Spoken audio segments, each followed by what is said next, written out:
Sekarang, kita memiliki satu hal lagi yang perlu kita lakukan. Apakah akan ada Elia di akhir zaman? Ya, akan ada. Elia pada tahun 1260 bukanlah Elia yang terakhir. Akhir dari kisah ini masih ada di masa depan. Kita mengetahui hal ini karena beberapa alasan. Pada akhir tahun 1260, penguasa sipil melukai Izebel secara fatal. Tetapi tidak secara total memusnahkannya. Kedua, putri-putri Izebel masih hidup dan sehat. Jadi mereka tidak dibunuh seperti yang diceritakan dalam pekabaran kepada jemaat di Tiatira. Ketiga, hari Tuhan yang besar dan mengerikan itu belum tiba, dan Allah berjanji untuk mengutus Elia sebelum hari Tuhan yang besar dan mengerikan itu tiba. Dan akhirnya, Allah belum memindahkan gereja ke surga seperti yang Ia lakukan kepada Elia. Jadi, apakah kita mengharapkan seorang Elia yang lain? Ya. Ngomong-ngomong, apakah Perjanjian Lama mengatakan kepada kita bahwa akan ada Elia yang lain? Ya. Dikatakan dalam Maleakhi pasal 4, dan saya tidak akan membacakan seluruh perikop ini. Maleakhi pasal 4 ayat 1-6. Bahwa hari itu akan datang dengan panas seperti oven. Orang fasik akan menjadi tunggul, mereka akan dibakar abis. Tidak ada akar dan ranting yang tersisa. Apakah ini menggambarkan kedatangan Kristus dalam api? Ya, tetapi apa yang akan Ia lakukan sebelum Ia datang? Mari kita turun ke ayat 4. Ada dua orang yang disebutkan di sini. Ingatlah kepada Taurat yang telah kuperintahkan kepada Musa, hamba-Ku, di Gunung Horeb untuk disampaikan kepada seluruh Israel, yakni ketetapan-ketetapan dan hukum-hukum. Jadi siapakah yang dihadirkan untuk dilihat? Musa. Siapa lagi yang dihadirkan untuk dilihat? Sesungguhnya aku akan mengutus kepadamu, siapa? Nabi Elia. Menjelang datangnya hari Tuhan yang besar dan dahsyat itu, maka ia akan membuat hati bapak-bapak berbalik kepada anak-anaknya dan hati anak-anak kepada bapak-bapaknya. Supaya jangan aku datang memukul bumi sehingga musnah. Ngomong-ngomong, jika Anda membaca Wahyu pasal 11, kedua saksi itu sebenarnya adalah Musa dan Elia. Pekerjaan yang dilakukan Musa dan Elia. Karena para saksi mengubah air menjadi darah. Kita akan mempelajari hal ini nanti. Siapa yang mengubah air menjadi darah? Musa. Dan mereka menurunkan api dari langit. Siapakah yang menurunkan api dari surga? Elia. Jadi, penyebutan Musa berkaitan dengan perintah-perintah Allah. Penyebutan Elia berarti membawa umat Allah kembali ke akarnya untuk mempersiapkan kedatangan Tuhan. Sekarang, mengapa akan ada seorang Elia di akhir zaman? Karena ada Izebel akhir zaman. Jika Anda mendapatkan Izebel, Anda juga harus mendapatkan Elia, bukan? Dan Anda juga harus memiliki Ahab, raja-raja di bumi, dan Anda harus memiliki putri-putrinya. Karena mereka semua ada dalam kisah yang sama, mereka semua bekerja sama. Sekarang Wahyu 6 ayat 9-11. Sepertinya kita tidak akan dapat menyelesaikannya dalam periode waktu ini, kita harus membahasnya kembali. Tetapi Wahyu pasal 6 ayat 9-11 adalah meterai kelima. Meterai keempat melambangkan periode kekuasaan kepausan. Apa yang dilakukan kepausan terhadap umat Allah? Membunuh umat Allah. Jadi di dalam meterai kelima, jiwa-jiwa yang dibunuh di bawah meterai keempat, apa yang mereka lakukan? Dan mereka berseru dengan suara nyaring, katanya, berapa lamakah lagi? Anda dapat membacanya di sini, berapa lamakah lagi, engkau tidak menghakimi dan membalaskan darah kami kepada mereka yang diam di bumi? Sampai kapan engkau akan membiarkan darah kami ditumpahkan? Apakah jawaban Allah kepada mereka?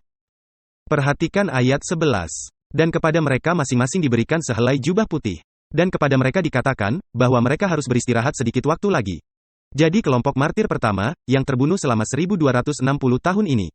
Mereka diberitahu bahwa mereka berseru menuntut keadilan dan Allah berkata kepada mereka, kamu akan apa? Kamu akan beristirahat sebentar lagi. Tetapi izinkan saya bertanya, apakah akan ada kelompok martir yang lain? Ya. Hingga genap jumlah kawan-kawan pelayan dan saudara-saudara mereka, yang akan dibunuh sama seperti mereka. Jadi, apakah akan ada kelompok martir di masa depan? Ya, karena kelompok martir masa lalu berseru, Allah memberi mereka jubah putih. Dia berkata bahwa kalian aman, kalian akan beristirahat untuk sementara waktu sampai para martir lainnya mati. Kapan para martir lainnya akan mati? Selama masa-masa sulit yang singkat tepat sebelum penutupan masa percobaan. Siapa yang akan menjadi tokoh protagonis utama yang akan mendorong hal itu? Ini akan menjadi Kepausan Katolik Roma yang bangkit. Mari kita masuk ke Wahyu 2 ayat 22. Lihatlah, aku akan melemparkan dia ke atas ranjang orang sakit. Ini adalah sangkakala kelima yang akan kita perhatikan. Sangkakala kelima adalah luka yang mematikan, revolusi Perancis, yang membuat kepausan tidak aktif.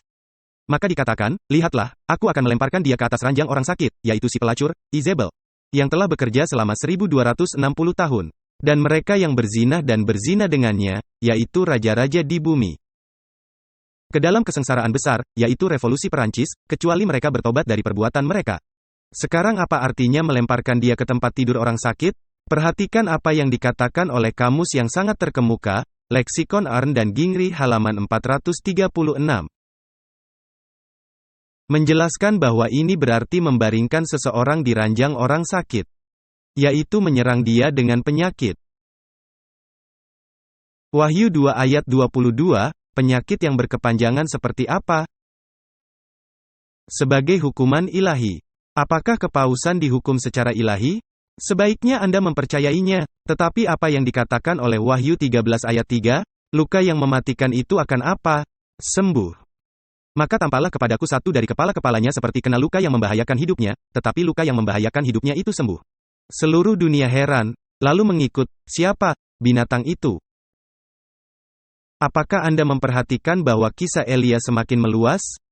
Ini seperti melempar kerikil ke dalam danau dan kemudian Anda mendapatkan riak-riak yang semakin melebar. Di manakah Elia yang pertama melayani? Di Israel. Bagaimana dengan Elia yang kedua? Di Eropa Barat. Bagaimana dengan Elia yang terakhir? Di dunia. Apakah Anda memahami saya atau tidak? Sekarang. Wahyu 12 ayat 17 menjelaskan tentang Elia di akhir zaman. Maka marahlah naga itu kepada perempuan itu, lalu pergi memerangi keturunannya yang lain, atau sisa dari benihnya, saya lebih suka. Dan apa yang mereka lakukan? Yang menuruti hukum-hukum Allah dan memiliki kesaksian Yesus, yang merupakan roh nubuat. Mari kita baca paragraf di bagian atas halaman 141. Setelah 3,5 masa, Allah membangkitkan suatu umat yang menaati perintah-perintah Allah. Memiliki karunia roh nubuat. Memberitakan penyembahan yang benar kepada Sang Pencipta pada hari-hari Sabatnya yang kudus. Memulihkan dan memberitakan Injil yang kekal. Mengecam Babel. Dan memimpin dunia untuk mengambil sikap untuk menerima meterai Allah atau tanda binatang itu. Elia di akhir zaman akan memberikan pencerahan dengan seruan yang nyaring. Ketika Elia membawa api turun dari surga, seluruh gunung Karmel diterangi ketika ia menyampaikan pekabarannya. Siapakah umat sisa akhir zaman itu? Umat sisa akhir zaman itu adalah orang-orang yang setia di dalam gereja Masehi Advent hari ke-7. Saya perlu mengkualifikasikannya. Karena Ellen White menyatakan bahwa sebagian besar dari mereka yang ada di dalam gereja pada akhirnya akan keluar. Menyedihkan.